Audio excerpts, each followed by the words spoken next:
প্রথমবার নির্বাচিত দলীয় সংসদ সদস্যের সংসদীয় কার্যক্রম, বিল, বাজেট, স্থায়ী কমিটির কাজ সহ বিভিন্ন বিষয়ে ধারণা দিতে 2 দিনের কর্মশালার আয়োজন করেছে বিএনপি।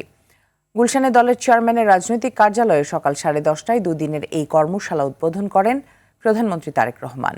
প্রথম দিন 2টি সেশনে কর্মশালার প্রথমটিতে সকাল 10:30টা থেকে দুপুর 12:30টা পর্যন্ত অংশ নেন মন্ত্রী, প্রতিমন্ত্রী, উপদেষ্টারা। দ্বিতীয় সেশন শুরু হবে বিকেল 2:30টায়, চলবে বিকেল 4:30টা পর্যন্ত। এতে অংশ নেবেন রংপুর, রাজশাহী, ঢাকা ও ফরিদপুর বিভাগের কিছু সংসদ সদস্যরা।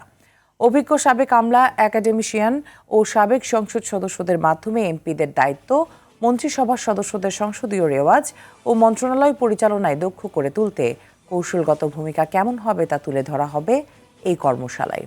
আগামীকাল 7 মার্চ একই নিয়মে সকালের সেশনে ঢাকা জেলা, ময়মনসিংহ, ঢাকা বিভাগের এবং ফরিদপুর জেলার বাকি সংসদ সদস্যরা অংশ নেবেন। বিকেলের সেশনে উপস্থিত থাকবেন সিলেট, কুমিল্লা ও চট্টগ্রাম অঞ্চলের সংসদ সদস্যরা। কর্মশালার বিরতিতে স্বরাষ্ট্রমন্ত্রী সালাউদ্দিন আহমেদ বলেন, ছাত্র জনতার গণ অভ্যুত্থানের পর এই সংসদ যাতে অনেক বেশি কার্যকর হয় সে কারণেই এই কর্মশালা।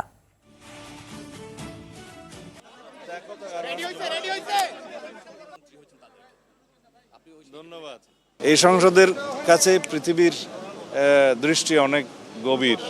আমরা কি প্র্যাকটিস করছি, কিভাবে আমরা এস্টাবলিশ করব আমাদের সংসদীয় কালচার, প্রথম দিন থেকে আমরা সংসদের ভিতরে কি কি ভূমিকা পালন করব, রুলস অফ প্রসিজিওর অনুসারে আমরা কোন কোন বিধিতে আমরা নোটিশ দেব, কোন কোন বিধিতে আলোচনা করব, কোন কোন বিধিতে পয়েন্ট অফ অর্ডারে কথা হবে, এবং আইন প্রণয়নের যে যাতে আমরা যথেষ্ট মনোযোগী হই। জাতীয় সংসদের যেহেতু সবচেয়ে গুরুত্বপূর্ণ অংশ হচ্ছে আইন প্রণয়ন করা।